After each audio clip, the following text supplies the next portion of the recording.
magbibigay lang ako ng aking reaction or comment dito sa sinabi ni Claire Castro kasi meron kasi siyang tanong, no? Paano daw makapag-donate ng kidney kung hindi naman daw healthy?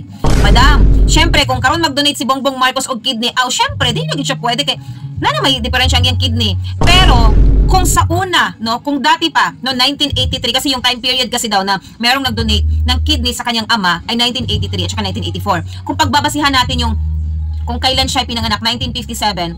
So 1983, 26 years old pa siya. So malamang pwede pa siyang makapag-donate kasi nga bata pa siya that time at healthy, madali pa siyang makarecover. Siyempre kung bata pa siya that time, 'di ba, 1983. So mas malakas pa yung katawan niya. Kung hindi pa siya gumagamit noon o kung hindi pa matagal ang paggamit niya ng ganon, maaaring hindi pa naapektuhan yung kanyang kidney or yung overall health niya, 'di ba? Or gina-evaluate mo na sa doktor kung pwede siya mag-donate. So kung nakapag-donate siya, kung totoo man 'yon, ay pwede talaga, no?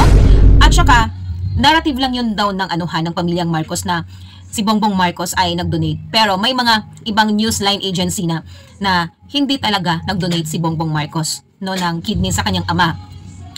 At ang totoong nag-donate daw yung PSG niya, no? Ang nag-donate. Pero parang pinalabas lang nila na si Bongbong Marcos ang nag-donate.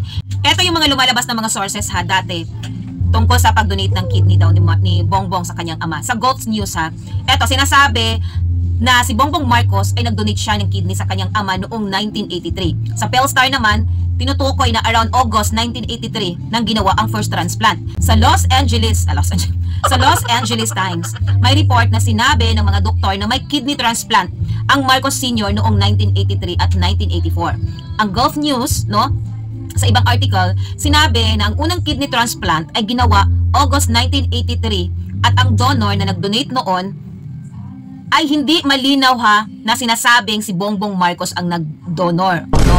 O ang donor. So sa Time Magazine, may nakakabaliktad na ulat. So ayon sa Time ang unang kidney donor pala ni Marcos Sr. ay mula sa soldier o sa sundalo ni Marcos, yung presidential security niya, at hindi si Bongbong. Sa Big News Asia naman, sinabi na ayon sa ilang sources, the first one with the kidney donated by Ferdinand Jr. failed daw. So, a second transplant succeeded. So, baka, yung unang nag-donate ay si Bongbong Marcos, di ba? Tapos, hindi pwede, no, na-failed siya. Siguro may something, malay natin, di ba? So, yung pangalawa ay succeeded na siya, no? Nag-success ang kidney transplant, which is base, no, katong ilahang PSG or kato ilang presidential security that time. Tapos gipalabas lang dayon nila na si Bongbong Marcos. Balay mo, di ba? Nag-iisip lang tayo, no? Baka nga, no? Parang ganoon, parang pinalabas lang siguro nila na si Bongbong pero hindi pala siya. Kasi hindi kasi sinabi na kung sino yung nag-failed, no, na nag-donate. Question mark, it's a big question. Parang may nabasa ako sa isang news na ang ating Pangulo ay nag-donate ng kanyang kidney sa kanyang ama.